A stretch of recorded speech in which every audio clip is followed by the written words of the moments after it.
नमस्कार विद्यार्थी मित्रांनो, मी देवा Jadhav, unique academy Pune. Monthly current affair series मध्ये नोव्हेंबर 2025 मध्ये ज्या महत्वपूर्ण चालू घडामोडी घडलेल्या आहेत त्या सगळ्या चालू घडामोडी आपण आज पाहणार आहोत. त्यातला सुरुवातीचा मुद्दा जो पाहणार आहोत तो GI टॅगच्या संदर्भातला आहे, म्हणजे भौगोलिक संकेतांच्या संदर्भात. आता यामध्ये एक लक्षात घ्या, प्रश्न काय विचारला जातो हे आधी माहिती असणं गरजेचं आहे. तर आबाजी मार्बल जे आहे हे कोणत्या ठिकाणचं आहे तर गुजरात मधील आहे. तुम्हाला तसा प्रश्न येईल की नुकतं GI टॅग मिळालं, आबाजी मार्बल कोणत्या राज्यातील आहे तर गुजरात मधील आहे. पन्ना डायमंड जे आहे, पन्ना डायमंड मध्य प्रदेश मधील आहे. त्यानंतर बंगले, बघा काय म्हणले, बंगले हे पारंपरिक लष्करी वाद्य आहे, हे मेरठ उत्तर प्रदेश राज्यामधील आहे. तुम्हाला त्याच पद्धतीने प्रश्न येईल कोणत्या राज्यातला आहे वगैरे अशा पद्धतीनं. आणि परंपरागत हस्तनिर्मित डावो तलवार, ही डावो तलवारला देखील नोव्हेंबर 2025 मध्ये GI टॅग मिळाले, हे अरुणाचल प्रदेश मधील आहे. म्हणजे उत्पादन कोणतं आहे आणि संबंधित राज्य कोणतं आहे असा या ठिकाणी प्रश्न अपेक्षित आहे. त्यानंतर बघा 2025 मधील महोत्सवी वर्ष, आता संबंधित विषय काय आणि किती वर्ष पूर्ण झाली. भगवान बिरसा मुंडा जयंतीला 150 वर्ष पूर्ण झाली. किती वर्ष पूर्ण झाली? 150 वर्ष पूर्ण झाली. छत्तीसगड, उत्तराखंड, झारखंड ही 3 राज्य आहेत. ह्या 3 राज्याच्या निर्मितीला 25 वर्ष पूर्ण झाली, रौप्य महोत्सवी झालं. अटल बिहारी वाजपेयी पंतप्रधान असताना या 3 राज्याची निर्मिती करण्यात आलेली आहे. मला तुमच्याकडून कमेंट बॉक्समध्ये अपेक्षित असं आहे की छत्तीसगड कोणत्या राज्यातनं झालं, उत्तराखंड कोणत्या राज्यातनं झालं, झारखंड कोणत्या राज्यातनं झालं. त्याला 2025 मध्ये किती वर्ष झाली? 25 वर्ष पूर्ण झाले. भारतीय हॉकीला 100 वर्ष पूर्ण झाली. वंदे मातरम रचनेला 150 वर्ष पूर्ण झाली. हे आपण नोव्हेंबर मध्ये कोणत्याला किती वर्ष झाली हा भाग पाहतोय. शिखाचे 9वे गुरु तेग बहादूर यांची 350वी पुण्यतिथी होती नोव्हेंबर 2025 मध्ये. आणि सत्य साईबाबा यांचं जन्मशताब्दी वर्ष नोव्हेंबर 2025 मध्ये साजरं करण्यात आले. म्हणजे यात एक लक्षात घ्या, फॅक्च्युअल स्वरूपात जर प्रश्न विचारला तर या घटनेच्या बाहेर जाणार नाही. विद्यार्थी मित्रांनो, सगळ्यासाठी एक आनंदाची बातमी अशी आहे, आता गट ब ची आणि क ची परीक्षा खूप जवळ आलेली आहे. आणि या परीक्षाकरिता मी PDF स्वरूपातली, बघा काय म्हटलंय, PDF स्वरूपातली चालू घडामोडीची किती आवृत्ती आहे? 74वी आवृत्ती, ज्यामध्ये सप्टेंबर, ऑक्टोबर, नोव्हेंबर 2025 चा डाटा युनिक अकॅडमीच्या ऍपवर ही आवृत्ती आपल्याला उपलब्ध असेल. ती फक्त युनिक अकॅडमीच्या ऍपवरच आहे आणि ती PDF स्वरूपात आहे, पुस्तक स्वरूपात नाही. याची सगळ्यांनी नोंद घ्यायची. आणि केवळ ही आवृत्ती तुम्हाला 50 रुपयात मिळणार आहे. तर आवर्जून आपण ही 74वी आवृत्ती जी सप्टेंबर, ऑक्टोबर, नोव्हेंबरचा डाटा असलेला आहे ती आवर्जून वाचावी. चला पुढली घटना पाहूया.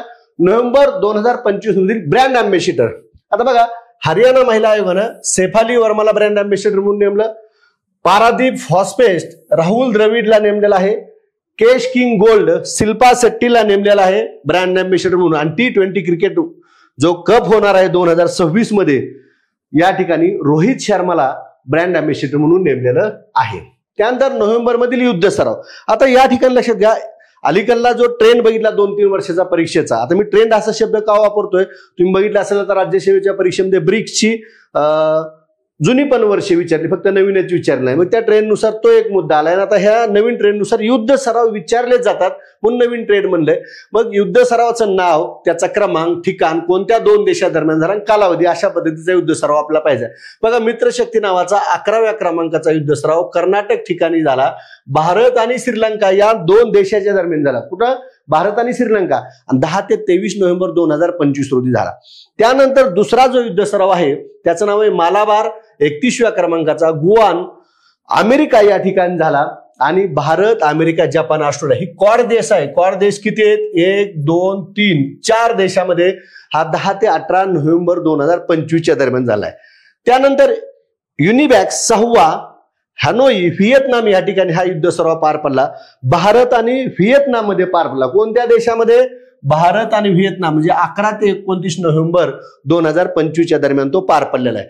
त्यानंतरचा ऑस्ट्रा हिंद 4थ्या क्रमांकाचा ऑस्ट्रेलियातील पर्थ या ठिकाणी पार पडला. कोणत्या ठिकाणी? Perth, Australia. भारत आणि ऑस्ट्रेलियामध्ये पार पडला 13 ते 26 नोव्हेंबर 2025 दरम्यान. मग कितव्या क्रमांकाचा, कोणत्या ठिकाणी, कोणत्या 2 देशादरम्यान, त्याचं नाव काय आणि कधी पार पडला, अशा स्वरूपाचा हा चार्ट आहे, तो आपल्याला पाठ करणं अपेक्षित आहे. त्यानंतर गरुड नावाचा युद्ध सराव 8व्या क्रमांकाचा फ्रान्स या देशात भारत आणि फ्रान्समध्ये 16 ते 27 नोव्हेंबर 2025 दरम्यान पार पडला. त्यानंतर अजय वारेवर 8व्या क्रमांकाचा राजस्थानमध्ये भारत आणि इंग्लंडमध्ये 17 ते 30 नोव्हेंबर 2025 रोजी. त्यानंतर ऑसी डेंग्स 6व्या क्रमांकाचा उत्तर पॅसिफिक महासागर भारत आणि ऑस्ट्रेलियामध्ये 18 ते 20 नोव्हेंबर 2025. त्यानंतर सूर्यकिरण हा गेल्या वर्षीच्या पोलीस भरतीला, मुंबई पोलीस भरतीला हा प्रश्न विचारला. सूर्यकिरण 19व्या क्रमांकाचा पिथोरागड उत्तराखंड या ठिकाणी भारत आणि नेपाळमध्ये 25 ते 8 डिसेंबर 2025 दरम्यान पार पडलाय. म्हणजे युद्ध सराव जे काही नोव्हेंबरमध्ये पार पडले ते सगळे आपण या ठिकाणी घेतलेले आहेत. त्यानंतर 2025 मधील नवनियुक्त्या. आता ह्या नवनियुक्त्यामध्ये बघा काय म्हणले, फक्त नोव्हेंबर मधल्या आपण घटना पाहतो. ह्या नवनियुक्त्यामध्ये राज्याचे मुख्य सचिव आपण बघा आताच राज्याचे महाराष्ट्र राज्याचे मुख्य सचिव म्हणून नुकतीच कोणाची निवड झाली, राजेश अग्रवाल यांची झालेली आहे. कोणाची? राजेश अग्रवाल. अशा पद्धतीने लक्षात ठेवू शकता. बघा राज्याचे मुख्य सचिव कोण? राजेश अग्रवाल. त्यानंतर बघा जागतिक बॉक्सिंग संघटना अध्यक्ष गेनाडी गोलोकिन. राष्ट्रीय कायदेशीर सेवा प्राधिकरण, त्याला नालसा म्हणतो इंग्लिशमध्ये, न्यायमूर्ती विक्रमनाथ यांची झालेली आहे. कॅमेरूनचे अध्यक्ष पॉल बिया. संरक्षण संशोधन आणि विकास प्रयोगशाळा संचालक अंखती राजू. भारतीय मानक ब्युरो महासंचालक संजय गर्ग. त्यानंतर महाराष्ट्र ऑलिम्पिक संघटना अध्यक्ष अजित पवार कितव्यांदा झाले? 4थ्यांदा झाले. महाराष्ट्र ऑलिम्पिक संघटना वरिष्ठ उपाध्यक्ष मुरलीधर मोहोळ. न्यूयॉर्कचे महापौर जोहरान ममदानी यांच्यावर प्रश्न अपेक्षित आहे. भारतीय वंशाचे आहे जोहरान ममदानी. टांझानिया राष्ट्राध्यक्ष सामिया सुलुहू हसन पहिल्या महिला आहेत. पहिल्या महिला असल्यामुळे कदाचित ते आपल्याला विचारलं जाईल. व्हर्जिनिया लेफ्टनंट गव्हर्नर अमेरिका गजाली हासमी यांच्यावर देखील आपल्याला अपेक्षित प्रश्न आहे. जोहरान ममदानी आणि गजाला हासमी भारतीय वंशाचे असल्यामुळे ह्या दोन व्यक्तीवर प्रश्न अपेक्षित आहे. युनेस्कोचे नवे महासंचालक खालेद यल ननानी. त्यानंतर महाराष्ट्र बॉक्सिंग असोसिएशन अध्यक्ष प्रवीण दरेकर. भारतीय नौदल मटेरियल प्रमुख बी शिवकुमार. एनडीएचे प्रमुख म्हणून अनिल त्यागी यांची निवड झाली. मुंबई क्रिकेट संघटनेचे अध्यक्ष अजिंक्य नाईक यांची निवड झाली आहे. त्यानंतर मुंबई क्रिकेट संघटना उपाध्यक्ष जितेंद्र आव्हाड यांची निवड झाली. इनो टुरिझम सरचिटणीस शेखर नासेल अल नोवेस पहिल्या महिला आहेत. बघा जिथं पहिल्या महिला असा भाग येतो त्या ठिकाणी एक अपेक्षित प्रश्न असतो. 15 वर्षाखाली कुच बिहार क्रिकेट करंडक कर्णधार साहिल पारख. आंतरराष्ट्रीय मोटार वाहन उत्पादक संघटना अध्यक्ष शैलेंद्र चंद्र पहिले भारतीय, त्यामुळे इथंही अपेक्षित प्रश्न आहे. आंतरराष्ट्रीय मोटार वाहन उत्पादक संघटना अध्यक्ष शैलेंद्र चंद्र पहिले भारतीय. परीक्षा मंडळाच्या अध्यक्षपदी पहिल्यांदा संधी अधिकाऱ्याची नियुक्ती केल्यामुळे त्रिगुण कुलकर्णी त्यांच्यावर वाद निर्माण झाला होता, पण त्रिगुण कुलकर्णी राज्य परीक्षा महामंडळाच्या अध्यक्षपदी यांची निवड करण्यात आली आहे. त्यानंतर बघा सप्ताह आणि पंधरवाडा. नोव्हेंबर मधले जे काय सप्ताह आहेत आणि पंधरवाडा. 1 ते 15 नोव्हेंबर जनजातीय गौरव पंधरवाडा. 14 ते 20 नोव्हेंबर अखिल भारतीय सहकार सप्ताह. 18 ते 24 November world anti microbial resistance. 25 ते 10 डिसेंबर युनाइट मोहीम महिला व मुलीवरील डिजिटल गैरवापर थांबवणे. या संदर्भातले हे जे काही सप्ताह आहेत नोव्हेंबर मधले ते देखील अपेक्षित आहे पाठ करणं. त्यानंतर पुढला भाग नोव्हेंबर मधील विविध ऑपरेशन. आता या ठिकाणी लक्षात घ्या, गेल्या वर्षीच्या प्रश्नपत्रिकेत जर बघितलं तर ऑपरेशनवर जोड्या स्वरूपात आपल्याला प्रश्न आला होता. त्यामुळे ऑपरेशन दर महिन्याचे जे काय ऑपरेशन घडतात ते मी घेत असतो. तर नोव्हेंबर मधल्या ऑपरेशन मध्ये आपण बघा आता दित्वा नावाचं चक्रीवादळ आले. कुठल्या नावाचं? दित्वा. श्रीलंकेमध्ये जास्त करून फटका बसलाय. आतापर्यंत 46 जणांचा मृत्यू झालाय आणि श्रीलंकेला मदत करण्यासाठी भारतातर्फे ऑपरेशन सागर बंधू राबवण्यात आलं. कुठलं ऑपरेशन राबवण्यात आलं? ऑपरेशन सागर बंधू. बघा श्रीलंकेमध्ये जे काही दित्वा नावाचं चक्रीवादळ आलं त्याच्यामुळे जे नुकसान झालंय त्यासाठी मदत करण्यासाठी, शेजारला मदत करण्यासाठी भारतातर्फे ऑपरेशन सागर बंधू राबवण्यात आले. हे एक मुद्दा लक्षात ठेवा. त्यानंतर ऑपरेशन ईगल. बघा काय म्हणले? ऑपरेशन ईगल फोर्स नावाचं ऑपरेशन राबवण्यात आलं. हे का राबवण्यात आले? तर नायजेरियन ड्रग, बघा नायजेरियन ड्रग च्या संदर्भात या ठिकाणी हे ऑपरेशन नायजेरियन ड्रगवर कारवाई करण्याच्या संदर्भात हे ऑपरेशन राबवण्यात आले. हे पीपीटी बनवल्यानंतर ही 2 ऑपरेशन घडल्यामुळे मी या ठिकाणी सांगितले. आता परत बघूया. ऑपरेशन शत्रू किस्तवार जम्मू काश्मीर जिल्ह्यातील दहशतवाद विरोधी मोहीम. ऑपरेशन व्हाईट कॅलरॉन गुजरातमधील सिंथेटिक ड्रग कारखाना उद्ध्वस्त करण्यासाठी हा एक भाग लक्षात घ्या. आता बघा हे दितू आहे जे चक्रीवादळाचं नाव आहे ते येमेन देशाने दिले, तो एक भाग राहिला, तर मी इथं परत सांगितले आहे. त्यानंतर ऑपरेशन वेड आउट, हायड्रोपोनिक वेड या अंमली पदार्थासंदर्भातील मुंबई विमानतळावरील कारवाई. ऑपरेशन फाल्कॉन आसाम राज्याने गेंड्यांना संरक्षण देण्यासाठी राबवलेलं आहे. ऑपरेशन बुलियन ब्लेज मुंबईतील मोठ्या सोन्याच्या टोळीविरोधात. ऑपरेशन नन्हे फरिश्ते रेल्वेद्वारे 1000हून अधिक बेवारस गरीब दिव्यांग मुलांच्या मदतीसाठी ऑपरेशन राबवले. बघा विद्यार्थी मित्रांनो, मी प्रत्येक वेळेच्या लेक्चरला एक सांगत असतो की चालू घडामोडी हा पाठांतराचा भाग आहे, फॅक्च्युअलचा भाग आहे. तुम्ही आता राज्यसेवेचा जर पेपर बघितला असेल आता झालेला प्रीचा, तर त्यात तुम्ही बघितलं असेल सगळा भाग फॅक्च्युअलचा विचार होता. यात पाठांतराशिवाय पर्याय नाही आणि हे करावंच लागणार आहे. त्यानंतर ऑपरेशन साऊदर्न स्पिअर, नार्को आतंकवादी नेटवर्क नष्ट करणे America. Operation White Cauldron anti narcotics अभियान गुजरात राज्यात. ऑपरेशन फायर ट्रेड चिनी बनावटीच्या फटाक्याच्या बेकायदेशीर आयातीवर कारवाई करणे. ऑपरेशन पवन 1987, बघा काय म्हणले, 1987 ते 1990 दरम्यान श्रीलंकेत भारतीय लष्कराने केलेल्या मोहिमेसाठी लष्कर प्रमुखांनी प्रथमच श्रद्धांजली वाहिली. ऑपरेशन पवन. ऑपरेशन क्रिस्टल फोर्टेज मॅथफेप्टा माइन रॅकेट उद्ध्वस्त करणे दिल्ली पोलिसांनी. आणि ऑपरेशन तारा सह्याद्री व्याघ्र प्रकल्पामध्ये वाघ आणण्याच्या संदर्भातलं हे ऑपरेशन आहे. ऑपरेशन तारा जे आहे त्याच्या अंतर्गत जवळजवळ 8 वाघ या ठिकाणी आणले जाणार आहेत. ताडोबातनं पहिला वाघ आणलाय, त्याचं नाव काय ठेवलंय, चंदा नाव होतं, आता काय असणार आहे, तारा नाव असणार आहे. ऑपरेशन तारा या पद्धतीनं. चला आता पुरस्कार 2025 नोव्हेंबर 2025 मधील पुरस्कार. प्रिन्सेस ऑफ अस्टोरियम पुरस्कार Serena Williams. डेटन peace prize life time achievement पुरस्कार सलमान रश्दी. अंजली मासलकर पुरस्कार Rahul Rastogi, Neha Rastogi. Easy touch plus उपकरण त्यांनी निर्माण केलेलं आहे. सेव्हिलियर पुरस्कार थोटा शरानी. राष्ट्रीय गोपालरत्न पुरस्कार अरविंद पाटील कोल्हापूरचे आहेत. द डॉन पुरस्कार ऑस्कर पिओस्ट्री यांना मिळाला, ऑस्ट्रेलियातील सर्वोच्च क्रीडा पुरस्कार आहे. इंदिरा गांधी शांतता निःशस्त्रीकरण आणि विकास पुरस्कार मिशेल बॅसलेट चिलीच्या माजी राष्ट्रपती आहेत. कोण? मिशेल बॅसलेट. त्यानंतर CII गुणवत्ता रत्न पुरस्कार वेणू श्रीनिवासन TVSचे अध्यक्ष आहेत. डेमिंग पुरस्कार टॅटो ॲटोकॉम गदिमा पुरस्कार सुहास जोशी यांना मिळालेला आहे.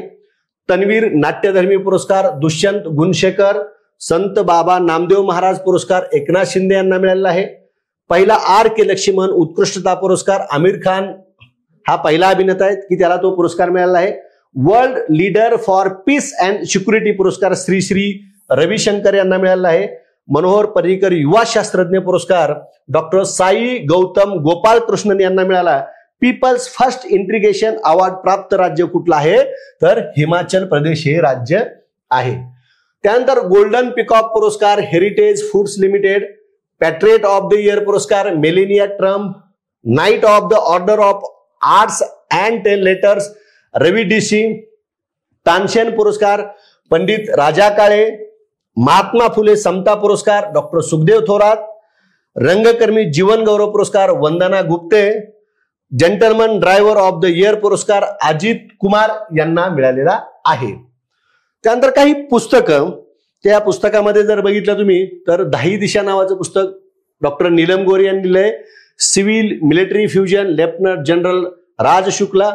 द लास्ट डे नावाचं जे पुस्तक आहे ते Jaroslavas Melnikas. The Loneliness of Sonny and Sunny Kiran Desai यांनी हे पुस्तक लिहिलेलं आहे. त्यानंतर Teaching Stardom for Icons on and off Screen Madhavi Agasti. Ethics of Humanity Independence India's Development Odyssey Devesh Kumar. Arvind Subramanian. Arogya Swaraj doctor Abhay Bang. The Man Who Fed India हे जे काय पुस्तक लिहिलेलं आहे तर यांच्या संदर्भात बघा प्रियंका वंदा जया कुमार यांनी लिहिलेलं आहे. बघा त्यानंतर नोव्हेंबर 2025 मधील ज्या समित्या आहेत याच्यामध्ये कृषी विभाग विविध योजना गैरव्यवहार निरंजन कुमार सुदाशू. मुंडवा जमीन गैरव्यवहार प्रकरण मुठे समिती नेमलेली आहे. भारत पाकिस्तान मधील आशिया चषक वाद जो आहे पंकज खिमजी. 130वी संविधान दुरुस्ती विधेयक तपासणी अपराजिता सारंगी ही समिती नेमलेली आहे. विद्यार्थी मित्रांनो हा पूर्ण झाला तो डाटा. आता कंटेंट स्वरूपातला आणखी वेगळा भाग आपल्याला पाहिजे आहे. गोट 10 योजना जी आहे महाराष्ट्र शासनाच्या पशुसंवर्धन विभागानं ही राबवलेली योजना. आणि गोट 10 म्हणजे काय की 10 प्रकारची गोमय आणि गोमूत्र उत्पादने, काय म्हणले बघा, गोमय आणि गोमूत्र उत्पादने आहेत, ही उत्पादने बाजारात आणली जाणार आहेत. आणि कोण आणणार आहे, तर या ठिकाणी एक लक्षात घ्या की पशुसंवर्धन विभाग, महाराष्ट्र शासन गोशाळेच्या विविध उत्पन्नाचा राज्याचा गोट 10 हा ब्रँड बाजारात आणण्याचा निर्णय घेतला. उद्देश काय, राज्यातील गोशाळांना आर्थिकदृष्ट्या स्वावलंबी बनवणे. बघा हा शब्द काय आहे की ज्या काय गोशाळा आहेत त्या आर्थिकदृष्ट्या काय करायच्या, स्वावलंबी बनवायच्या. तुम्हाला इथं प्रश्न येईल, महाराष्ट्रातल्या गोशाळा आर्थिकदृष्ट्या स्वावलंबी बनवण्यासाठी कोणती योजना सुरू केली, गोट 10 योजना सुरू केली. उद्देश काय, गोशाळाच्या उत्पादना हक्काची बाजारपेठ उपलब्ध करून देणे, नैसर्गिक शेतीला चालना देणे, हा एक मुद्दा त्या ठिकाणी आपल्याला अपेक्षित आहे, विचारला जाऊ शकतो. त्यात बघा आता ब्रँडिंग, दर्जा, प्रमाणीकरण आणि विक्रीची व्यवस्था गोसेवा आयोगाच्या वतीने केली जाणार आहे. गोशाळामधील प्रामुख्याने देशी किंवा अन्य गोवंशाचे गोमय आणि गोमूत्रावर प्रक्रिया करून बीजामृत, जीवामृत, घनजीवामृत, बुरशीनाशक, दशपर्णी-अस्त्र, अग्निअस्त्र, निमअस्त्र आदी उत्पादने तयार करण्यात येणार आहेत. आता जी काय 10 नाव दिले त्याच्या मागचं कारण बघा, 10 योजनेतील मुद्दे कोणते आहेत बघा, गोसंगोपन, गोसंवर्धन, गोसंरक्षण, गोमय मूल्यवर्धन, गोशाळा, गोरक्षक, गोपालक, गो आधारित शेती, गो साक्षरता, गो पर्यटन, याच्यावरही देखील प्रश्न अपेक्षित आहे. म्हणून 10चे 10 मुद्दे इथे दिलेले आहेत. त्यानंतर बघा सर्वोच्च न्यायालयाचे जे काही 53वे सरन्यायाधीश झालेले आहेत त्यांचं नाव आहे सूर्यकांत. त्यांच्यावर अपेक्षित प्रश्न आहे. जसं आता राज्यसेवेची परीक्षा पूर्व झाली त्यात भूषण गवई यांच्यावर फॅक्च्युअल स्वरूपाचा प्रश्न विचारला होता.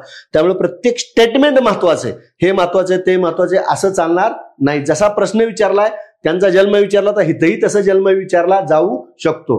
मग आता यात बघा 53वे सरन्यायाधीश म्हणून 24 नोव्हेंबर रोजी शपथ घेतली. तुम्हाला इथं प्रश्न येईल, कधी प्रश्न, 24 नोव्हेंबर पासून.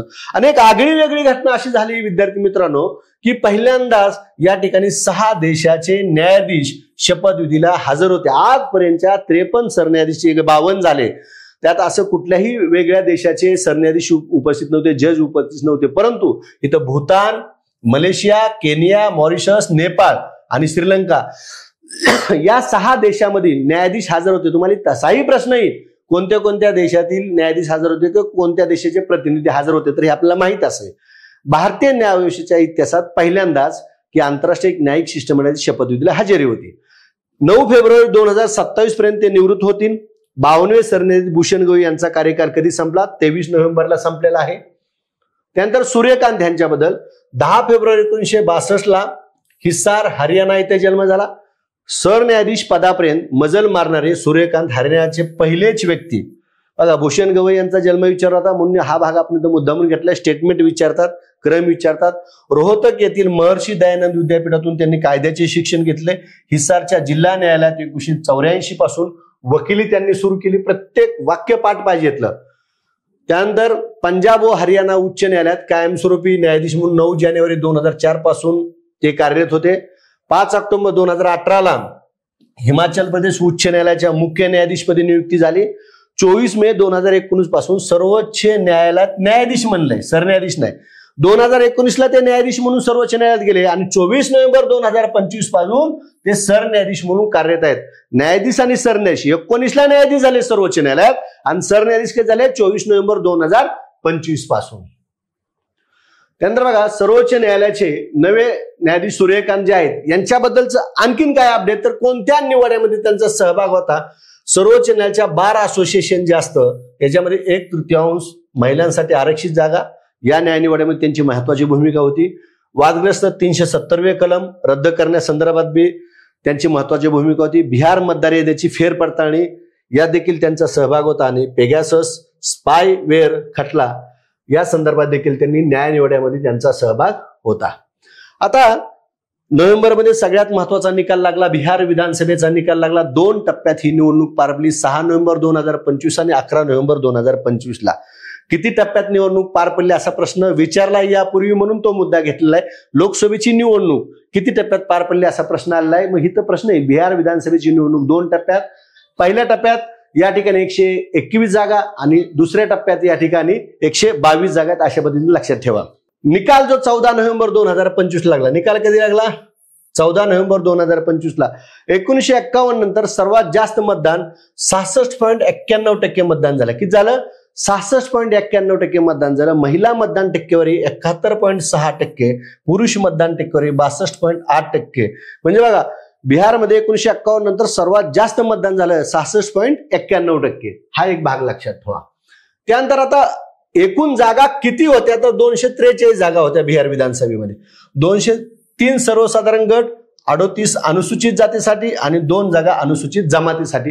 हा देखील भाग अपेक्षित आहे. आता जो काही निकाल लागला या बिहारच्या निवडणुकीच्या निकालामध्ये राष्ट्रीय लोकशाही आघाडीला 202 जागा मिळाल्या आणि महाआघाडीला केवळ 35 जागा मिळाल्या. हे 2 महत्वाचे मुद्दे.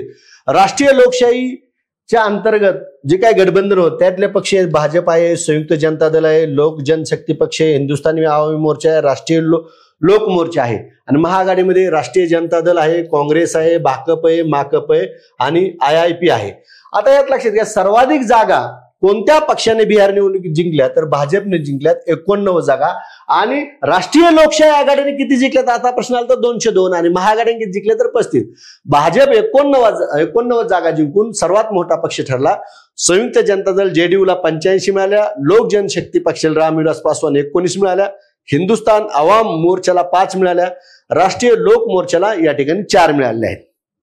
त्यानंतर बघा, राष्ट्रीय जनता दलला 25 मिळाल्यात, काँग्रेसला 6 मिळाल्यात, भाकपला 2 मिळाल्यात, माकपला 1 मिळाले आणि IIP ला 1 मिळाले. आणि इतर मध्ये जर बघितलं MIM ला 5 जागा मिळाल्यात आणि बसपाला 1 जागा मिळाली. हा पूर्ण चार्ट पाठ करायचा. जोड्या जुळवा स्वरूपात सुद्धा यावर प्रश्न विचारला जाऊ शकतो किंवा अपेक्षित आहे. त्यानंतर बघा पुढला भाग, भाजपच्या उमेदवार. आता ह्यात बघा, आता ह्या 243 मध्ये सर्वाधिक अलीगड मतदारसंघ चर्चेत होता. आता अलीनगर हा जो काही मतदारसंघ आहे चर्चेत असण्यामागचं कारण, ज्या लोकगीत गायिका आहेत मैथिली ठाकूर, सर्वात लहान वयातल्या भारतातील त्या आमदार ठरल्या विधानसभेवर जाणाऱ्या, म्हणून हा प्रश्न अपेक्षित आहे. 25 वर्ष 3 महिने 20 दिवसातच त्यांनी तो विक्रम केला आणि बिहार विधानसभेमध्ये त्या भारतातील सर्वात तरुण आमदार म्हणून निवडून गेल्यात. हा विक्रम पूर्वी आपल्या महाराष्ट्रातील रोहित RR पाटील यांच्या नावावर होता.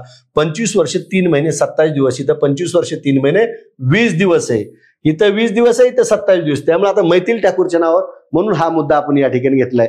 बिहारचे नवनियुक्त मुख्यमंत्री म्हणून नितीश कुमार यांची निवड झाली. बिहारचे 2 नवनियुक्त उपमुख्यमंत्री म्हणून सम्राट चौधरी आणि विजय कुमार सिन्हा हे भाजपच्या 2 व्यक्तीची उपमुख्यमंत्री म्हणून निवड झालेली आहे.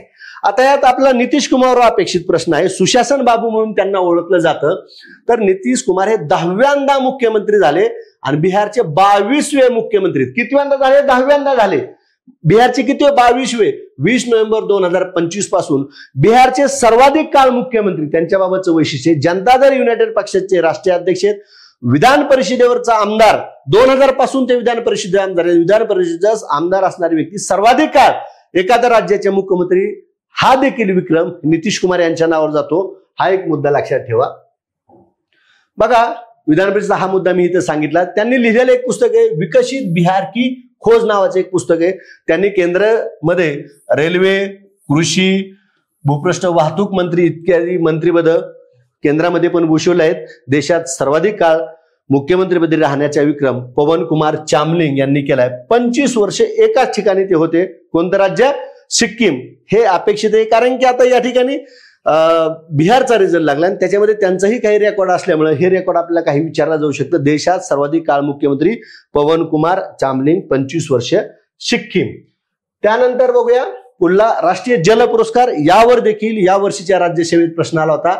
हे 6व्या क्रमांकाचे राष्ट्रीय जल पुरस्कार आहेत. पुरस्कार वितरण 18 नोव्हेंबर 2025 ला नवी दिल्ली या ठिकाणी राष्ट्रपती द्रौपदी मुर्मू यांच्या हस्ते पुरस्काराचं वितरण झालं. आणि 10 श्रेणीमध्ये सर्वोत्कृष्ट कामगिरीसाठी हे पुरस्कार दिले जातात. शहरी स्थानिक स्वराज्य संस्था श्रेणीत नवी मुंबईने अव्वल क्रमांक पटकावला. शहरी स्थानिक मध्ये कुठलं? नवी मुंबईने अव्वल क्रमांक पटकावलेला आहे. आणि राज्य श्रेणीतले जे काही पुरस्कार आहेत इथं आपल्यासाठी महत्वाचं आहे आणि हा येणं अपेक्षित आहे. प्रथम क्रमांक महाराष्ट्र राज्याला मिळालाय, द्वितीय क्रमांक गुजरातला मिळाला आणि तृतीय क्रमांक हरियाणा मिळालाय. त्यामुळे इथं हा मुद्दा VIMP म्हणून लक्षात ठेवायचा. तुम्हाला प्रश्न येईल, राष्ट्रीय जल पुरस्कारामध्ये राज्य श्रेणीतलं सर्वोत्कृष्ट राज्य कुठलं? तर महाराष्ट्र आहे. सर्वोत्तम जल वापर संस्थांमध्ये नाशिकच्या कानिपनाथ जल वापर संस्थेने दुसरा क्रमांक पटकावला आहे. हे देखील वाक्य आपल्यासाठी महत्वाचं आहे. पहिले राष्ट्रीय जल पुरस्कार 2018 मध्ये प्रदान करण्यात आले आणि 2024 चे पुरस्कार 46 विद्यार्थ्यांना देण्यात आले. म्हणजे राष्ट्रीय जल पुरस्कार या ठिकाणी किती ना देण्यात आले? 46 यांना दिले. आता हे 25 मध्ये जाहीर झाले आहेत, परंतु पुरस्कार कधीचे आहेत? हे 24 चे आहेत. अशा पद्धतीने लक्षात ठेवा. चला पुढलं मिस युनिव्हर्स 2025. विद्यार्थी मित्रांनो, ही स्पर्धा 74 क्रमांकाची स्पर्धा थायलंड मधील बँकॉक या ठिकाणी पार पडली आणि 2025 ची विजेती ठरली फातिमा बॉस फर्नांडिस. हे मेक्सिकोची आहे. कुठल्या देशाची? फातिमा बॉस फर्नांडिस, मेक्सिकोची. मानसिक दिव्यांग असलेल्या फातिमा हिनं यावर मात करत स्थलांतरासाठी तसंच असुरक्षित समुद्रासाठी स्वयंसेवक म्हणून देखील काम केलेलं आहे. शालेय वयात तिला डिस्लेक्सिया आणि ADHD या समस्याचे निदान झाले होते. आता डिस्लेक्सियामुळे तिला वाचन आणि अक्षरे ओळखण्यास अडचण येत असे आणि ADHD मुळे एकाग्रतेचा अभाव आणि अतिचंचलता यासारख्या समस्या होत्या. याच्यावर मात करून ती 2025 ची मिस युनिव्हर्स झालेली आहे. या स्पर्धेत भारताकडून मनिका विश्वकर्मा जी राजस्थानची आहे ती सहभागी झालेली होती. त्यानंतर बुकर पुरस्कार आपला प्रश्न विचारला जातो. यापूर्वी बऱ्याच वेळेस विचारलाय. डेव्हिड सॉलॉय हे हंगेरीचे ब्रिटन नागरिकत्व असलेले डेव्हिड सॉलॉय यांच्या या ठिकाणी फ्लेश या कादंबरीला, कुठल्या? फ्लेश या कादंबरीला 2025 चा बुकर पुरस्कार मिळालेला आहे. आणि फ्लेश या कादंबरीमध्ये एकटेपणा, वासना आणि प्रेम या 3 सूत्राभोवती यातील नायकाच्या आयुष्य या कादंबरीत चित्रित झालेले आहे.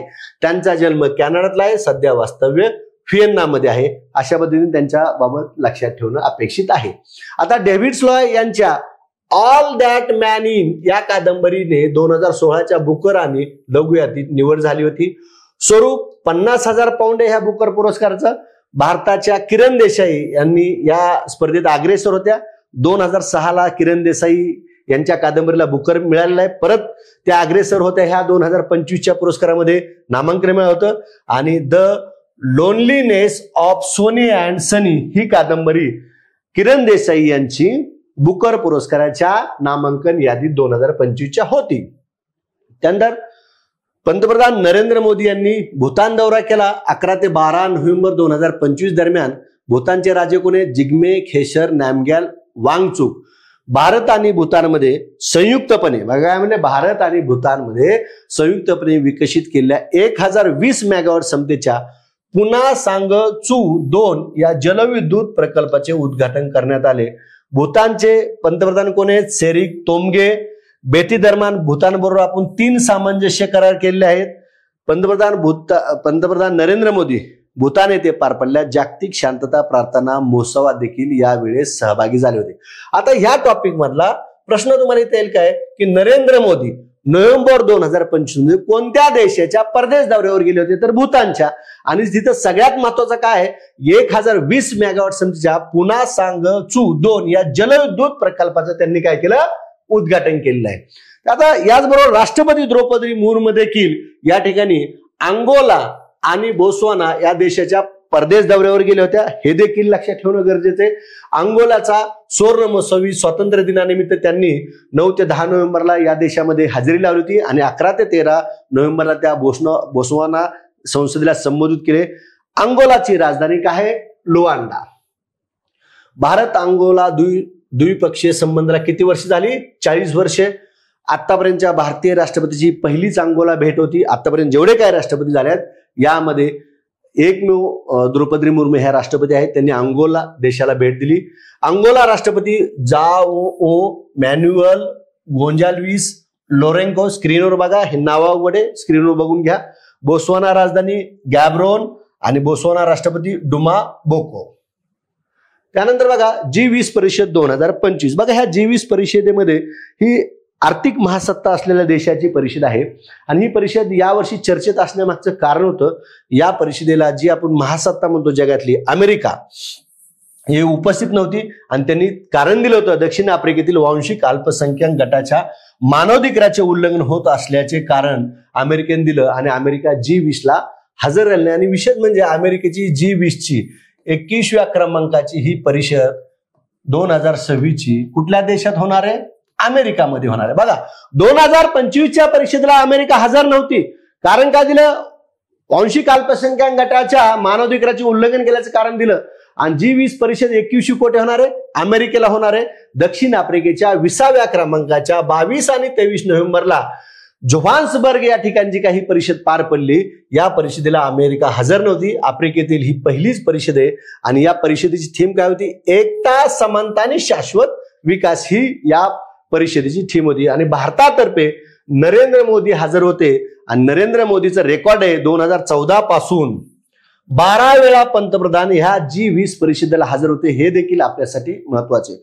मग या परिषदेमध्ये हजर असताना नरेंद्र मोदी यांनी जे काही महत्वाचे मुद्दे मांडलेले, 3 प्रस्ताव मांडलेले ते पाहिजेत. अंमली पदार्थ, लष्करी जाळे नष्ट करणे हा एक मुद्दा मांडला. जागतिक आरोग्याला बळ देणारी यंत्रणा निर्माण करणे हा एक मुद्दा मांडला. विविध देशांमधील पारंपरिक ज्ञानाचा व माहितीचा साठा तयार करणे हा देखील एक मुद्दा त्यांनी मांडलेला आहे. त्यानंतर G20 मधील परिषदा बघा, 2022ची 17वी बाली इंडोनेशिया, 2023ची 18वी नवी दिल्ली भारत, 2024-19 व्या क्रमांकाची रिओ दी जानेरो ब्राझीलमध्ये आणि 2025ची 20वी जोहान्सबर्ग दक्षिण आफ्रिका आणि 2026ची 21वी कुठे पार पडणार आहे? आपण मग सांगितल्याप्रमाणे अमेरिका या देशात पार पडणार आहे. कुठे पार पडणार आहे? अमेरिका या देशात पार पडणार आहे 21व्या क्रमांकाची. ठीक आहे, चला आता पुढली घटना पाहूया आपण. इप्सा परिषद या G20च्या दरम्यानच इप्सा या देशाची परिषद, या इप्सामध्ये कोणते देश आहेत? भारत आहे, ब्राझील आहे आणि दक्षिण आफ्रिका आहे. ही देखील परिषद, इप्सा परिषद दक्षिण आफ्रिकेतील जोहान्सबर्ग या ठिकाणी पार पडली. भारताचे पंतप्रधान नरेंद्र मोदी, ब्राझीलचे अध्यक्ष लुईस इलासिओ लुला डिसिल्वा आणि दक्षिण आफ्रिकेचे अध्यक्ष सिरिला रामाफोसा या जे काही हे 3 देश आहेत, या 3 देशाची इप्सा परिषद G20च्या परिषदेच्या दरम्यानच पार पडली. आणि या परिषदेमध्ये राष्ट्रीय सुरक्षा सल्लागाराच्या स्तरावर बैठका सुरू करण्याचा प्रस्ताव मांडला आणि इप्सा डिजिटल इनोव्हेशन अलायन्स स्थापन करण्याचा प्रस्ताव मांडला. काय म्हणलंय? इप्सा डिजिटल इनोव्हेशन अलायन्स स्थापन करण्याचा देखील प्रस्ताव मांडलेला आहे. त्यानंतर कॉन्फरन्स ऑफ पार्टीज 30व्या क्रमांकाची पर्यावरणाच्या संदर्भातली परिषद ब्राझीलमधील बेलम या ठिकाणी पार पडली. कोप म्हणजे काय? कॉन्फरन्स ऑफ पार्टीज 30व्या क्रमांकाची कुठं? ब्राझीलमधील बेलम या ठिकाणी. अध्यक्ष कोण? आंद्रे आराना कोरिया डो लोगो हे ब्राझीलचे अध्यक्ष आहेत आणि तेच ह्या परिषदेचे काय आहेत? अध्यक्ष आहेत.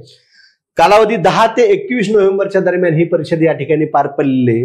तर आता पर्यावरण संरक्षणाचे सर्वात शक्तिशाली प्रतीक असलेलं अमेझॉन जंगल, ज्याला जगाच्या फुफ्फुस म्हणून मानलं जातं, ते जंगल देखील कुठे आहे? या ठिकाणी ब्राझीलमध्येच आहे. पॅरिस करारात काय म्हणलं होतं? 2000 या ठिकाणी 15चा जो काय पॅरिस करार आहे त्यामध्ये काय म्हणलं होतं? कोप 21 त्यावेळेस झाली ही परिषद की 1.5 अंश सेल्सिअस पेक्षा तापमान वाढीच्या मर्यादेपलीकडे जाणे म्हणजे नैतिक अपयश, याच्यावर देखील प्रत्येक परिषदेमध्ये काय होत असतं? भाष्य होत असतं. आता मुख्य विषय काय तर पर्यावरण कराराच्या अंमलबजावणीत ठोस प्रगती करण्याचे आवाहन केले. या कोप 30 मध्ये हवामान बदल आणि जैवविविधतेने नुकसान यांच्याशी संबंधित जागतिक संकटावर एकत्रित उपाय शोधणे, जागतिक स्तरावर हवामान बदलांना तोंड देण्यासाठी निधी वाढविले आणि सहकार्य वाढवणे. आता कोप 1ल्या क्रमांकाची 95ला बर्लिन जर्मनी ते पार पडली. 8व्या क्रमांकाची 2002ला भारत या ठिकाणी पार पडली. आता ही 8व्या क्रमांकाची काय घेतलेली आहे तर भारतात पार पडली म्हणून. 28व्या क्रमांकाची 23ला दुबई या ठिकाणी पार पडली. 29व्या क्रमांकाची 24ला बाकू अझरबैजानला पार पडली. 30वी 2025ला बेलम ब्राझीलला पार पडली. 31व्या क्रमांकाची 26 अंत्याला तुर्कीला पार पडणार आहे आणि 32वी 2027ची इथिओपियाला पार पडणार आहे. हा चार्ट महत्वाचा आहे. जोड्या जुळवा स्वरूपात प्रश्न आला तर उपयुक्त आहे, हे देखील पाठ करणं अपेक्षित आहे. चला, त्रिशूल सराव हा अतिशय महत्वाचा सराव आहे.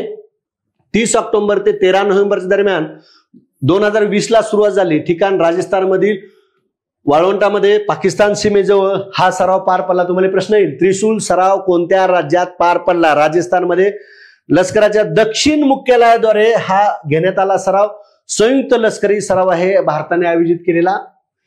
लष्कर, नौदल आणि हवाई दल यांच्या एक संयुक्त अभ्यास हा सराव आहे. हा भारतीय लष्कराचा सर्वात मोठा बघा लष्करी सराव आहे. तुम्हाला प्रश्न येईल, भारतीय लष्कराचा सर्वात मोठा संयुक्त लष्करी सरावाचे नाव सांगा. तर नाव काय आहे? त्रिशूल नाव आहे. 30,000 जवानांनी यामध्ये भाग घेतला होता. हा सराव जमीन, हवा आणि अवकाश यातील समन्वयाची चाचणी घेतो. त्यानंतर INS माहे नौदलात दाखल. काय म्हणलंय? INS माहे पाणबुडी विरोधी क्रुझर INS माहे नौदलाच्या ताफ्यात 24 नोव्हेंबर 2025 ला दाखल झाली. कोणी निर्मिती केली? कोचीन शिपयार्ड लिमिटेड कोची ने निर्मिती केले. माहे वर्गातील उथळ पाण्यातील पहिली जहाजे, ती किनारपट्टी सुरक्षेची पहिल्या रांगेत काम करेल. केरळच्या मलबार किनाऱ्यावरील ऐतिहासिक शहर माहेच्या नावावरून युद्धनौकेचं नाव हे माहे ठेवलेलं आहे. वैशिष्ट्य काय बघा, 5 प्रकारची शस्त्र प्रणाली आहे. त्यातील 3 शस्त्र प्रकार पाणबुडी विरोधी, तर 2 तोफा समुद्र पृष्ठभागावरील लक्ष्याचे वेध घेणारे आहेत. स्वदेशी तंत्रज्ञानाने बनवलेली युद्धनौका, शत्रूची पाणबुडी सोनाराद्वारे शोधून काढणारी आणि टोपॅर्डो रॉकेटने नष्ट करण्यास सक्षम असणारी, मारक क्षमता 1800 नॉटिकल मैल म्हणजे 3600 किलोमीटर. आता वैशिष्ट्य काय? कर्मचारी क्षमता 57. 8 माहे क्लास सॅलो वॉटरक्राफ्ट मालिकेतील हे पहिले जहाज आहे. कमाल वेग 25 नॉट, ताशी 46 किमी, वजन 900 टन, लांबी 78 मीटर, रुंदी 11.26 मीटर आणि खोली 2.70 मीटर. INS माहे जी काय नौदलात दाखल झाली त्याची वैशिष्ट्ये विचारतात फॅक्च्युअल मध्ये, म्हणून हे आपण सगळे या ठिकाणी घेतलेले आहेत. आता याच्यामध्ये बघा, हा थोडा वेगळा मुद्दा आहे. वर्ल्ड कोऑपरेटिव्ह मॉनिटर परिषद 2025, त्याला ICA 50 परिषद असं म्हटलेलं आहे. बघा, कोऑपरेटिव्ह मॉनिटर 2025 मध्ये 2 भारतीय सहकारी संस्थांचा समावेश करण्यात आला. आता 2 भारतीय सहकारी संस्था कोण आहेत? जगात प्रथम ठरली अमूल नावाची संस्था आणि दुसरी इफ्को, जगात द्वितीय क्रमांकाची. या दोन्ही संस्था या भारतातील आहेत. ही रँकिंग ICA ने GDP प्रति व्यक्तीच्या कामगिरीवर आधारित केली आहे. परिषद ठिकाण कतार दोहा. तुम्हाला इथं प्रश्न येईल, वर्ल्ड कोऑपरेटिव्ह मॉनिटर परिषद 2025 मध्ये भारतातील कोणत्या संस्थेला जगात पहिला क्रमांक लागला? तर अमूल. आणि जगातल्या 2 ज्या संस्था आहेत ह्या दोन्हीही भारतातील आहेत, म्हणून आणि अमूल आणि इफ्को बद्दल आपल्याला माहित असणं अपेक्षित आहे. अमूलचं मुख्यालय आनंद गुजरातमध्ये आहे. 1946 ला स्थापना झालेली आहे. संस्थापक त्रिभुवनदास पटेल. आणि इफ्को काय बघायचं long form? Indian farmers fertiliser cooperative limited अशा पद्धतीने. स्थापना 1967, मुख्यालय नवी दिल्ली या ठिकाणी आहे. आणि भारतीय शेतकऱ्यांना रासायनिक खताचा पुरवठा करण्याचं काम ही संस्था करते. इफ्को काय? रासायनिक खताचा पुरवठा करण्याचे काम करते. त्यानंतर स्वस्थ नारी सशक्त परिवार अभियान. आता हे अभियान जे आहे ते आपण का पाहतोय याच्या मागचं कारण बघा, की या अभियानात 3 गिनीज वर्ल्ड रेकॉर्ड केले आहेत. आता 3 रेकॉर्ड काय केले बघा, एकाच महिन्यात सर्वाधिक लोकांची हेल्थ केअर प्लॅटफॉर्मवर नोंदणी केली, एका आठवड्यात सर्वाधिक ब्रेस्ट कॅन्सर तपासणीसाठी ऑनलाईन नोंदणी केली, आणि राज्यस्तरावर एका आठवड्यात सर्वाधिक व्हायटल सायन्स तपासणीसाठी ऑनलाईन नोंदणी केली. हे 3 रेकॉर्ड केलेले आहेत. आणि हे 3 रेकॉर्ड केल्यामध्ये गिनीज बुक मध्ये स्वस्थ नारी सशक्त परिवार, जे आरोग्य आणि कुटुंब कल्याण मंत्रालय केंद्र सरकारद्वारे राबवलं जातं, 3 रेकॉर्ड झाले. म्हणून हे मोहीम आपल्याला पाहणं अपेक्षित आहे. त्यानंतर नवीन रामसर स्थळ गोगाबिल तलाव. आता हा गोगाबिल तलाव जो आहे तो कुठल्या राज्यात आहे? बिहार राज्यात आहे. आणि या तलावाचा आता रामसर स्थळाच्या यादी समावेश केल्यामुळे भारतातील रामसर स्थळांची संख्या 94 झाली. चालू घडामोडी ह्या चालू असतात.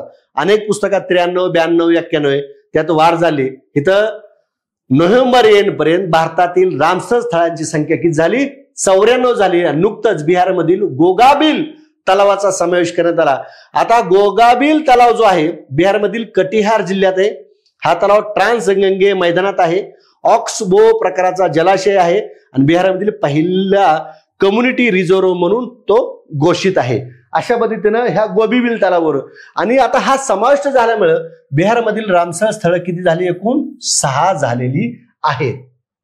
पुन्हा बघूया, हेले गुब्बी ज्वालामुखीचा उद्रेक. हा प्रश्न अपेक्षित आहे. इथिओपियामध्ये 12,000 वर्षानंतर अचानक हेले गुब्बी ज्वालामुखीचा 23 नोव्हेंबर, बघा ही तारीख महत्वाची, उद्रेक झाला. आणि हा स्फोट एवढा होता, राखेचा एक मोठा ढग आकाशात सुमारे 15 किलोमीटर उंचीवर गेला. भारताच्या पश्चिम भागाकडे राखेचे ढग सरकत आहेत. यामुळे देशातील विमान वाहतुकीवर देखील परिणाम झाला. तुम्हाला प्रश्न येईल, हेले गुब्बी ज्वालामुखीचा उद्रेक कोणत्या देशात? इथिओपियामध्ये. कधी? 23 नोव्हेंबर 2025 ला झालेला आहे. आता बघा, हे ढग गुजरात, राजस्थान रोडवरून दिल्लीच्या आकाशापर्यंत पोहोचले. एता एर्ले पर्वतरांग, कुठली? एता एर्ले पर्वतरांगेमध्ये स्थित हा ज्वालामुखीचा प्राचीन काळापासूनचा निष्क्रिय होता. राख इतर देशात कशी पसरली याचे कारण म्हणजे जेट स्ट्रीम एअर. आता जेट स्ट्रीम एअर म्हणजे काय? आकाशात उंच थरात अतिवेगाने वाहणाऱ्या वाऱ्याचा प्रवाह. तुम्ही म्हणता इथिओपियामध्ये त्या ज्वालामुखीचा उद्रेक झाला आणि मग ती भारतात कसं आलं, तर त्याचा मुद्दा जो मी सांगितला तो आहे, हे नाव लक्षात घ्या, हेले गुबी. त्यानंतर आकाश चौधरीचा सलग 8 षटकाराचा विक्रम. काय म्हणलंय? सलग 8 षटकाराचा विक्रम. ठिकाण सुरत, मैदान कुठे? सिके पिटावाला मैदान, सुरत, गुजरात. सलग 8 षटकार मारला, पहिलाच फलंदाज ठरला.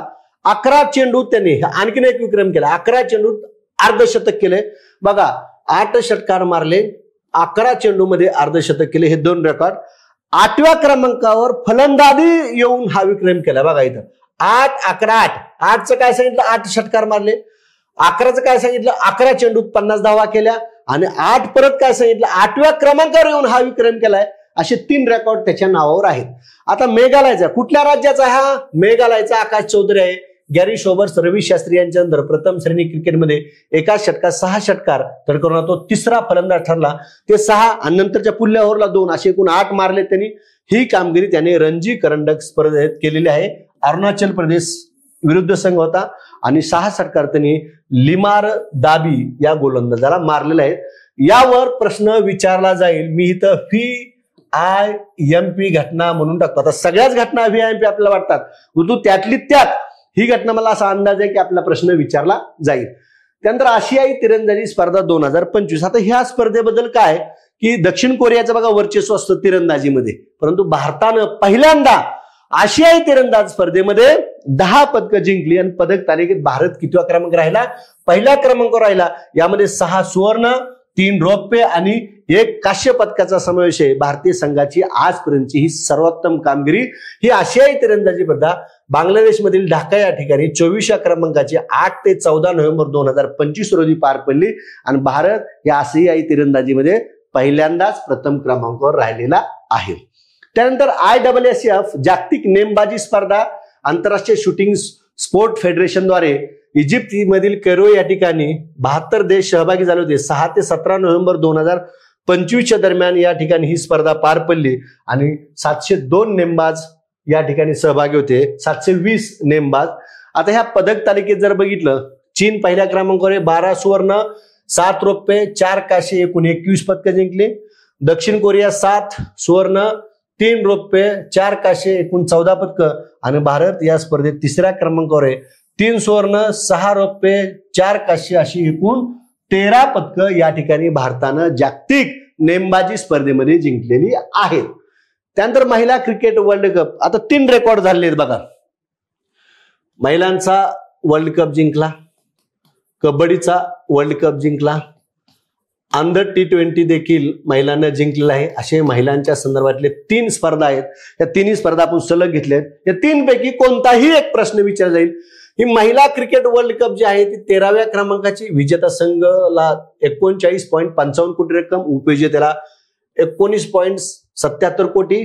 थीम सॉन्ग काय होतं? Bring it home. Shreya Ghoshal यांनी गायलेलं ब्रिंग इट होम.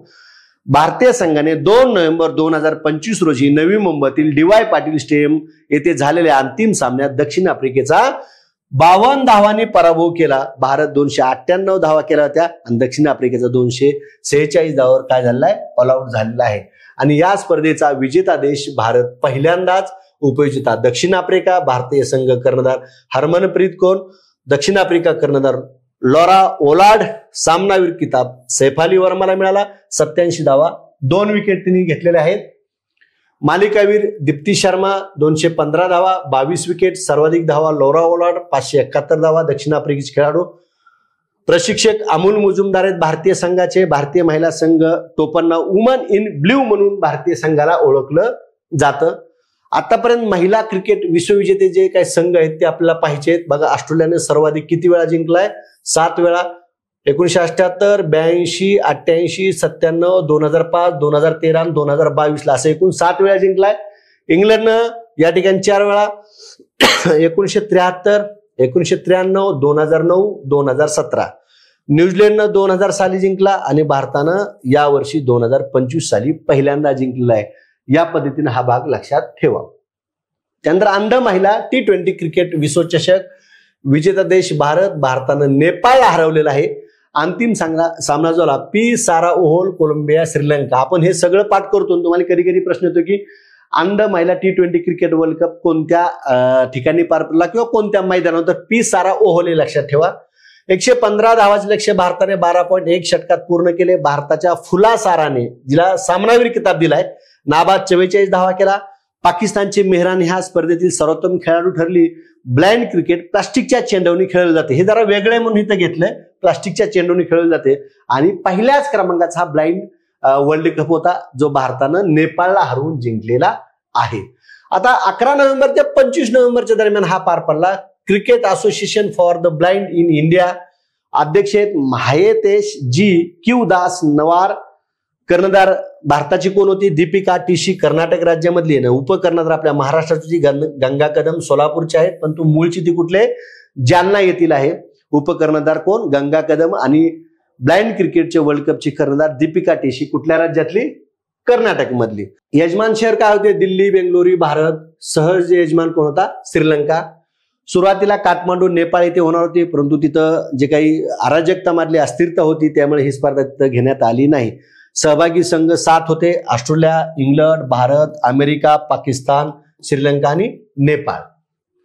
त्यानंतर महिला कबड्डी वर्ल्ड कप बघा, सुहारवर्दी इंडोर स्टेडियम ढाका बांगलादेश या ठिकाणी महिलांचा कबड्डी वर्ल्ड कप पार पडला. दुसऱ्या क्रमांकाचा सहभागी देश 11 होते. विजेता देश भारत आणि भारताने चायनीज तैपैला हरवलं. संपूर्ण स्पर्धेत भारत अपराजित राहिला आणि भारताने इराणचा 35-28 असे हरवून सलग दुसऱ्यांदा विश्वकप जिंकला. इथे इराण नाही, इथे काय म्हणायचं? चायनीज तैपैला हरवलं. कुणाला हरवलं? चायनीज तैपैला हरवून या ठिकाणी दुसऱ्यांदा विश्वचषक जिंकलेला आहे. आता महिला कबड्डी वर्ल्ड कप तब्बल 13 वर्षाच्या प्रतीक्षेनंतर भरवण्यात आला होता. याआधी पाटणा येथे 2012 साली पहिली कबड्डी विश्वचषक स्पर्धा झाली होती. त्यावेळी भारताने अंतिम सामन्यात इराणला हरवलं होतं. पुरुष कबड्डी विश्वचषक स्पर्धा 2004, 2007 आणि 2016 अशा 3 वेळा आयोजित झाली. 3 वेळा ही स्पर्धा भारताने इराणला हरवून जिंकली. पुरुषाच देखील कबड्डीचा 3 वेळा झाली. 3 वेळेस भारताने इराणला हरवलेलं आहे. कर्णधार कोण होती? ऋतू नेगी आणि उपकर्णधार पुष्पा राणा. कबड्डीची कर्णधार कोण होती? ऋतू नेगी. ठीक आहे. डेव्हिस कप ठिकाण बोलोनिया, इटली. 113वी आवृत्ती. अंतिम सामन्यात इटलीने स्पेनचा 2-1 असा पराभव केला. इटलीचे हे 4थे व सलग 3रे डेव्हिस कप विजेते होत होतं. विजेतेपद 72, 2023, 2024, 2025 अशा पद्धतीनं सलग 3रे आणि एकूणातले 4थे. सलग 3रे का? 23, 24, 25 आणि एकूणात 4थे का? 72ला पण इटलीने हा डेव्हिस कप जिंकलेला आहे. हा डेव्हिस कप जो आहे कोणत्या खेळाशी संबंधित आहे? तर तो टेनिसचा विश्वचषक म्हणून ओळखला जातो. इटलीने सलग 3ऱ्यांदा विजय मिळवलेला आहे आणि एकूण 4थ्यांदा. अमेरिकेने 1968-72 मध्ये सर्वाधिक 5 वेळा तो जिंकलेला आहे. मायदेशात डेव्हिस चषक जिंकण्याची इटलीची ही पहिलीच वेळ ठरलेली आहे. त्यानंतर निधन वार्तामध्ये आपण बघूया. सालुमर्दा थिम्मका 14 नोव्हेंबर 2025 वयाच्या 114व्या वर्षी निधन झालं. कर्नाटक मधील पर्यावरणवादी कार्यकर्ते आहेत त्या. बेंगळूर दक्षिण जिल्ह्यामधील हुळीकल ते कुटूर या 4.5 किलोमीटरच्या पट्ट्यामध्ये त्यांनी 385 वडाची झाडे लावली. त्यावरून त्यांना सालुमर्दा ही उपाधी देण्यात आलेली आहे. सालुमर्दा थिम्मकाला कोणती उपाधी दिली? सालुमर्दा ही उपाधी दिलेली आहे. वृक्षमाता अशी त्यांची ओळख आहे. सालुमर्दा म्हणजे झाडाची रांग. त्यांनी झाडाची रांग लावली होती म्हणून ती उपाधी दिली. त्यांना आयुष्यात 8000 झाडे लावली. त्यांनी आयुष्यामध्ये कॅलिफोर्नियातील ओकलंड येथे त्यांच्या नावाने Thimmakka Resources for Environment Education TREE ही संस्था कार्यरत आहे. त्यांना प्रियदर्शनी इंदिरा वृक्षमित्र पुरस्कार 97ला मिळाला. पद्मश्री 2019ला मिळालाय. 2022चा कर्नाटक मध्ये त्या पर्यटन ब्रँड अँबॅसेडर होत्या. BBCच्या 2016च्या जगभरातील 100 प्रभावी व्यक्तीच्या यादीत सालुमर्दा थिम्मका यांनी स्थान मिळवलेलं होतं. त्यानंतर धर्मेंद्र यांचं निधन 24 नोव्हेंबर 2025 वयाच्या 89व्या वर्षी झालं. जन्म सहानेवाला, लुधियाना, पंजाब. 8 डिसेंबर 1935. पूर्ण नाव धर्मेंद्र केवल कृष्ण देओल. टोपण नाव ही मॅन या टोपण नावाने त्यांना ओळखलं जात होतं. त्यांचा पहिला चित्रपट दिल भी तेरा हम भी तेरे 1960 मध्ये प्रदर्शित झाला आणि शेवटचा चित्रपट आता डिसेंबर 2025 ला प्रदर्शित होतोय 21 नावाचा, पहिला आणि शेवटचा. 1983 मधील बेताब ह्या त्यांचा निर्माता म्हणून असलेला पहिला चित्रपट. हिंदी चित्रपटसृष्टीत 6 दशके कार्यरत 300हून अधिक चित्रपटामध्ये काम केलं. धर्मेंद्र यांनी विजयंता फिल्म ही चित्रपट निर्मिती संस्था स्थापन केली. राजस्थानमधील बिकानेर लोकसभा मतदारसंघातून भारतीय जनता पक्षाचे खासदार, बघा राजस्थानमधील बिकानेर बीजेपीचे खासदार, आणि किती लोकसभा? 15वी. कदाचित यावर प्रश्न अपेक्षित आहे की धर्मेंद्र कोणत्या मतदारसंघात निवडून आले होते आणि कितव्या लोकसभेत? तर 15व्या लोकसभेमध्ये राजस्थानमधील बिकानेर मधनं. त्यानंतर धर्मेंद्र यांना ही मॅन म्हणजे ऍक्शन हिरो हे नाव 1966च्या सुपरहिट चित्रपट फूल और पत्थर नंतर मिळाले. या चित्रपटात धर्मेंद्र यांनी एक दृश्यात त्यांचा शर्ट काढला होता, तेव्हापासून त्यांना ही पदवी मिळालेली आहे. 1970 मध्ये अमेरिकेतील प्रसिद्ध टाइम मासिकाने धर्मेंद्र यांचा समावेश जगातील सर्वात 100 देखण्या पुरुषाच्या यादीत केला होता. त्यांचे जे काही सुपरहिट चित्रपट आहेत, हकीकत, फूल और पत्थर, सत्य काम, मेरा गाव मेरा देश, सीता और गीता, चुपके चुपके, शोले, प्रतिज्ञा, चरस, धर्मवीर, द बर्निंग ट्रेन, आपने. आता बघा 300 चित्रपटात काम केलंय, पण त्यांचे जे काही सुपर हिट आहेत तेच आपण या ठिकाणी पाहिलेत. त्यांचं सगळ्यात महत्त्वाचं मराठी चित्रपटात पण भूमिका केली होती, हिचं काय चुकलं या चित्रपटामध्ये भूमी. तुम्हाला प्रश्न येईल, धर्मेंद्र यांनी कोणत्या मराठी चित्रपटात काम केलं, हिचं काय चुकलं? आणि त्यांचं गाणं हिट झालं होतं, घेऊन टांगा सर्जा निघाला दूर धन्याच्या गाव, अरे तू धाव. हे गाणं त्या ठिकाणी ह्या गाणं त्यांच्यावर चित्रित झालं होतं आणि त्यांना फिल्मफेअर पुरस्कार मिळाला 1997ला, पद्मभूषण मिळाला 2012ला, पुणे आंतरराष्ट्रीय चित्रपट महोत्सवातला जीवन गौरव देखील 2007ला त्यांना मिळालेला आहे. नोव्हेंबर 2025 मधील परीक्षेला जाता जाता म्हणजे बघा ऑस्ट्रेलियन ओपन सुपर 500 स्पर्धेचे विजेतेपद लक्ष्य सेन ऑस्ट्रेलियन ओपन जिंकलेले 500 स्पर्धा. केंद्र सरकारने देशातील 250हून अधिक बंदराची सुरक्षा CISF कडे सोपविली. इथं प्रश्न येईल, 250हून अधिक बंदराची सुरक्षा कोणाकडे दिली? CISF कडे देण्यात आली आहे. 26वे आंतरराष्ट्रीय मुख्य न्यायाधीश संमेलन लखनौ उत्तर प्रदेश या ठिकाणी पार पडले. नोव्हेंबर 2025 मध्ये दुबई एअर शो मध्ये भारतीय बनावटीचे तेजस लढाऊ विमान कोसळले. दुबई एअर शो संयुक्त अरब अमिरातीमध्ये आयोजित केला जातो. द्विवार्षिक कार्यक्रम आहे आणि यावेळेस नमाश शाल या वैमानिकाचा या ठिकाणी मृत्यू झालेला आहे. राज्यातील फुटबॉलपटूंना घडवण्याच्या उद्देशाने महाराष्ट्र सरकारने महादेवा या क्रीडा उपक्रमाची सुरुवात केली. तुम्हाला इथं प्रश्न येईल, महादेवा क्रीडा उपक्रम कोणत्या खेळाशी संबंधित आहे? तर फुटबॉलशी संबंधित आहे. भारतातील अवकाश क्षेत्रातील स्टार्टअप कंपनी अग्निकुल कॉस्मॉसने 150 कोटी रुपयाचा निधी नव्याने जमवला आहे. 2025 कमिटमेंट टू डेव्हलपमेंट इंडेक्स नुसार भारताचा एकूण क्रमांक 36वा आहे. राष्ट्रीय महिला आयोगाने सुरू केलेल्या 24/7 शॉर्ट हेल्पलाईनचा जो काही क्रमांक आहे तो क्रमांक आहे 14490. बघा 14490 असा हेल्पलाईन क्रमांक आहे, राष्ट्रीय महिला आयोगाने सुरू केलेला. अमेरिकेबाहेर गुगलने आपला सर्वात मोठा AI इन्फ्रास्ट्रक्चर हार्डवेअर अभियांत्रिकी केंद्र तैवान देशात सुरू केले. कुठल्या देशात? Taiwan. The True Story of Raja the Gullible कंसामध्ये काय म्हणलं अँड हिज मदर या कादंबरीसाठी फिक्शन विभागातील National Book Award Rabih Alameddine यांना मिळाले. पंतप्रधान नरेंद्र मोदी यांनी सिखाचे 9वे गुरु तेग बहादूर 350वी पुण्यतिथी आपण ते महोत्सवीमध्ये पाहिले. कुरुक्षेत्र हरियाणा येथे साजरी केली, मोदी हजर होते. हॅमर शस्त्र प्रणाली भारत आणि फ्रान्सने संयुक्तपणे विकसित केली. तुम्हाला प्रश्न येईल, हॅमर शस्त्र प्रणाली संयुक्तपणे भारत आणि कुठल्या देशानं? फ्रान्स देशानं. इंदोरमध्ये झालेल्या इंडियन ओपन स्क्वॉश महिला विजेतेपद अनाहत सिंगने जिंकलेलं आहे. कसोटी क्रिकेटमधील आजवरचा सर्वात मोठा पराभव दक्षिण आफ्रिकेने भारताचा केला. 408 धावांनी पराभव गुवाहाटी कसोटीमध्ये केलेला आहे. आजपर्यंत एवढा पराभव कुठल्याही कसोटीत भारतात झाला नव्हता. 408 धावांनी पराभव. युनेस्कोच्या पॅरिसमधील मुख्यालयात डॉक्टर बाबासाहेब आंबेडकर यांच्या अर्धपुतळ्याचे अनावरण करण्यात आले आहे. राज्यात कुष्ठरोग नोटिफायबल डिसीज म्हणून घोषित करण्यात आलेला आहे. नोव्हेंबर 2025 मध्ये गुगलने अवकाश आधारित AI इन्फ्रास्ट्रक्चर तयार करण्यासाठी प्रोजेक्ट सन कॅथर प्रकल्पाची घोषणा केली आहे. मेलिसा चक्रीवादळ जमैका आणि क्युबा देशात आले होते. 70च्या दशकातील लोकप्रिय नायिका म्हणून ओळखल्या गेलेल्या ज्येष्ठ गायिका अभिनेत्री सुलक्षणा पंडित यांचे नोव्हेंबर 2024 मध्ये निधन झालं. स्वच्छ सर्वेक्षण 2025 अहवालानुसार 10 लाखाहून अधिक लोकसंख्या असलेल्या भारतीय शहरामध्ये सर्वात अस्वच्छ शहर ठरले मदुराई. टेस्लाचे सीईओ कोण आहेत? एलन मस्क यांनी विक्रमी $1,00,00,000 वेतन प्रस्तावाला भागधारकाची मंजुरी दिली आहे. तेलंगणा सरकारने हैदराबाद येथे तेलंगणा आर्टिफिशियल इंटेलिजन्स इनोव्हेशन हबची स्थापना केली आहे.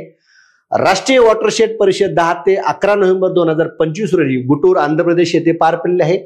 मिझोरामने नोव्हेंबर 2025 मध्ये महिलांवरील वाढत्या हिंसाचाराच्या संदर्भात सामना करण्यासाठी जेंडर बेस्ड व्हायलन्स सॉल्व्ह प्रकल्प सुरू केलेला आहे. भारताचा 91वा ग्रँड मास्टर राहुल व्हीएस तमिळनाडूचा आहे. 6वी आशियान वैयक्तिक अजिंक्यपद बुद्धिबळ स्पर्धा जी काय आहे ठिकाण फिलिपाईन जिंकल्याने फिडेद्वारे ग्रँड मास्टर हा किताब दिला जातो. बुद्धिबळ क्रमवारीत ग्रँड मास्टर ही सर्वोच्च पदवी आहे. 91वा कोण आहे? राहुल व्हीएस तमिळनाडू. आशियाई युवा कुस्ती स्पर्धेत 60 किलो वजनी गटात लोहगावच्या पुणे सनी फुलमाळेने सुवर्ण पदक मिळवले. सनी हा नंदीवाले समाजातील आहे. त्याचा तुम्ही स्क्रीनवर चित्र बघू शकता. सोशल मीडियावर देखील याचं खूप मोठ्या प्रमाणात कौतुक झालं होतं. नोव्हेंबर 2025 मध्ये डेन्मार्क आणि ऑस्ट्रेलिया या देशात 15 वर्षाखालील मुलांना सोशल मीडिया वापरण्यास बंदी घातली आहे. आंध्रेश्री यांचे नोव्हेंबर 2025 मध्ये निधन झाले. ते तेलुगू भाषेतील कवी होते. त्यांनी लिहिलेले जय जय तेलंगणा हे गीत तेलंगणाचे राज्यगीत आहे. यांच्यावर देखील अपेक्षित प्रश्न आहे. आंध्रेश्री. क्रिप्टोकरन्सीला कायदेशीर मान्यता देण्याचा निर्णय मद्रास उच्च न्यायालयाने दिला आहे. 10 नोव्हेंबर 2025 रोजी दिल्लीतील लाल किल्ल्याजवळ भीषण स्फोट होऊन यात 8 जणांचा मृत्यू झालेला आहे. कॅन्टर ब्रँडेज 2025 भारतातील सर्वात मूल्यवान ब्रँड कुठला आहे? HDFC बँक हा ब्रँड आहे. गोदरेज एरोस्पेस कंपनीने इस्रोला पहिले मानव रेटेड विकास इंजिन सुपूर्द केले. 16व्या वित्त आयोगाने 17 नोव्हेंबर 2025 रोजी आपला अहवाल राष्ट्रपती द्रौपदी मुर्मू यांच्याकडे सादर केला. त्या 16व्या वित्त आयोगाचे अध्यक्ष आहेत अरविंद पनगडिया. कालावधी 1 एप्रिल 2026 ते 31 मार्च 2031. कीर्ती सुरेश ही बाल हक्कासाठी युनिसेफ इंडियाची नवीन सेलिब्रिटी वकील आहे. विधेयकाच्या मंजुरीसाठी राष्ट्रपतींनी राज्यपालावर वेळेचे बंधन घातले जाऊ शकत नाही असा निर्वाळा सर्वोच्च न्यायालयाने नोव्हेंबर 2025 मध्ये दिला. जागतिक हवामान बदल कामगिरी निर्देशांक 2026 मध्ये भारत 23व्या स्थानी आहे. 32व्या आशियाई उत्तर विभागीय परिषदेचे आयोजन फरीदाबाद येथे करण्यात आले. विभागीय परिषदेचे अध्यक्ष देशाचे विद्यमान गृहमंत्री असतात. नागालँडमध्ये होणाऱ्या हॉर्नबिल महोत्सव 2025 साठी कंट्री पार्टनर म्हणून युनायटेड किंगडमची घोषणा करण्यात आली आहे. 16व्या गव्हर्नन्स अवॉर्ड्स मध्ये मानद ऑस्कर पुरस्काराने टॉम क्रूज आणि डेबी एलन यांना सन्मानित करण्यात आले आहे. केम्ब्रिज डिक्शनरीने पॅरासोशल या शब्दाला 2025 वर्ल्ड ऑफ द इयर म्हणून घोषित केले. 3री आंतरराष्ट्रीय आयुर्वेदिक परिषद ब्राझील येथे आयोजित करण्यात आली. दक्षिण भारत नैसर्गिक शेती शिखर परिषद 2025 तमिळनाडू या ठिकाणी पार पडलेली आहे. बांगलादेश आंतरराष्ट्रीय गुन्हे न्यायाधिकरणाने बांगलादेशच्या पंतप्रधान शेख हसीना यांना फाशीची शिक्षा सुनावली. हॉकी विश्वकप 2026 नेदरलँड बेल्जियम या देशात होणार आहे. आशियातील सर्वात मोठे मेट्रो कारशेड मुंबई येथे स्थापन करण्यात आले. भारतीय अर्थव्यवस्थेचा वाढीचा दर 2026 मध्ये 6.4 तर 2027 मध्ये 6.5 राहील असा अंदाज जागतिक पतमानांकन मूडीज या संस्थेने वर्तवलेला आहे. भारतीय रेल्वेने दृष्टी नावाची AI आधारित मालवाहू डब्याच्या लॉकिंगची देखरेख करणे प्रणाली विकसित केली आहे. नोव्हेंबर 2025 मध्ये सहकार्याने खाजगी साखर कारखान्याची नवीन प्रोत्साहन योजना सुरू करणारे राज्य कुठलं? महाराष्ट्र आहे. नोव्हेंबर मध्येच आसाम सरकारने बहुपत्नीत्व प्रतिबंधक विधेयक मंजूर केले. तुम्हाला प्रश्न येईल इथं, कोणत्या सरकारने बहुपत्नीत्व प्रतिबंधक विधेयक मंजूर केले? आसाम राज्यानं. पश्चिम बंगाल सरकारने क्रिकेटर रिचा घोषला DSP बनवले आहे आणि उत्तर प्रदेशने देखील दीप्ती शर्माला यापूर्वी DSP हे पदावर नियुक्त केलेलं होतं. इथिओपिया देशाने गरिबी निर्मूलनासाठी भारताची दीनदयाळ अंत्योदय योजना राष्ट्रीय ग्रामीण उपजीविका अभियान राबविण्याचा घोषणा केली. तुम्हाला प्रश्न येईल की दीनदयाळ अंत्योदय योजना कोणत्या देशाने राबवली? इथिओपिया देशाने राबवलेली आहे. अमेरिकेने सौदी अरेबिया देशाला अधिकृतपणे मेजर नॉन नाटो अलाय म्हणून घोषित केले. हा एक खास दर्जा आहे ज्यामुळे संरक्षण, आर्थिक आणि तांत्रिक फायदे मिळतात. सेशेल्स हा कोलंबिया सुरक्षा परिषदेचा नवीन सदस्य देश बनला. उझबेक स्टार जाओखिर सिदारो यांनी 2025 फिडे चेस वर्ल्ड कप जो काही गोव्यामध्ये पार पडला तो जिंकलेला आहे आणि तो सर्वात तरुण वयातला ठरलाय. 19 वर्षाचा ठरलाय जाओखिर सिदारो उझबेकिस्तानचा. विद्यार्थी मित्रांनो, नोव्हेंबरच्या व्हिडिओमधले जे काही महत्त्वाचे मुद्दे आहेत मी सगळे तुम्हाला या ठिकाणी सांगितलेत. हे सोडून जर आणखी काही मुद्दे आहेत तर बघा, महिला प्रीमियर लीग मध्ये दीप्ती शर्मा ही 3.20 कोटी रक्कमेला या ठिकाणी बोली लावण्यात आली. त्यामुळे महिला प्रीमियर लीग 2026 ला जी होणार आहे चौथी, त्यातील सर्वात महागडी खेळाडू ठरले, तो एक मुद्दा लक्षात ठेवा. त्यानंतर या ठिकाणी आंध्र प्रदेशमध्ये 3 नवीन जिल्हे निर्माण केल्यामुळे आंध्र प्रदेशमधील जिल्ह्याची संख्या आता 29 झाली.